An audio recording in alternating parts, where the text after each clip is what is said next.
All right, so just wanted to go over an experience I had on the phone with a customer. Their auto insurance had canceled. They wanted to reinstate the coverage.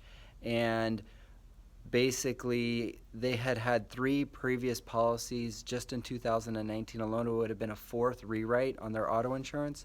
And so I basically let them know that if they wanted to come back with my agency, they would have to pay all 6 months up front. They'd have to pay all the 6 month premium, and they were not happy with that. So it was first I was talking to the wife, and then the husband gets on the phone. But so the f bombs start coming out, and once he realized that, listen, I'm not going to change my mind. This is how it's going to be. Either you're going to pay all 6 months. Like, there's lots of other insurance companies out there. Like, there's lots of options for you, but they really like being with me, and they wanted to rewrite the policy again for a fourth time. And so once he realized that it's like you got to pay all 6 months or go somewhere else, then it really kind of got real. You mother effing blah blah blah. So I just absorbed it. I took it, and I just kind of let him get it off his chest. And I'm human, just like anybody else. Like, my natural tendency, I wanted to engage, and I didn't. I just bit my tongue. He got it out, and then he hung up the phone. And like 10 minutes, 15 minutes later, the phone rings again, and I look at the caller ID, and it's the same phone number. It's the same guy. And so I kind of didn't know what to do, but it's like, well, here we go. So I answered the phone again, and he called back virtually just to apologize.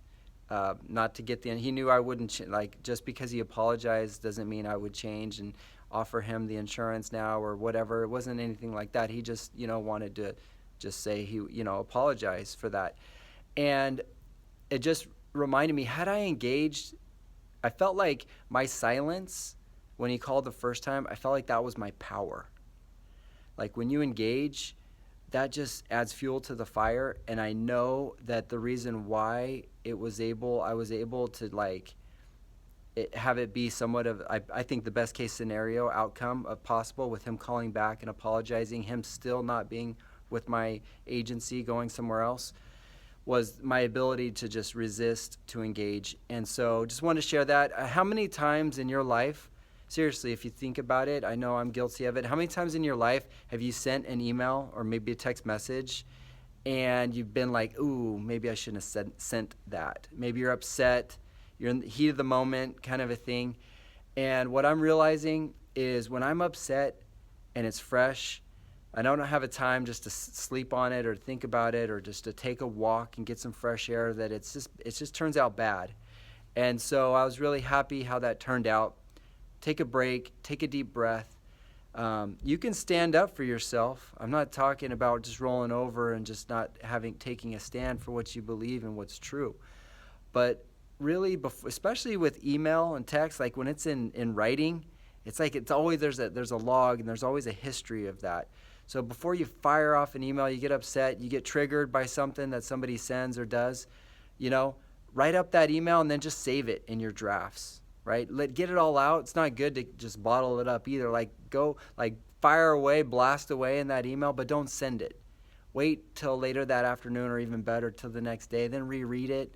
Think about how they would receive it, and ultimately think about, okay, what is it that I want? What do they want? What do I want? What is the outcome that I'm looking for? And does this email achieve, or this response help me achieve that objective? So just a good reminder.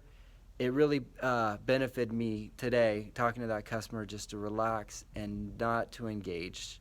Your silence is your power sometimes. Peace.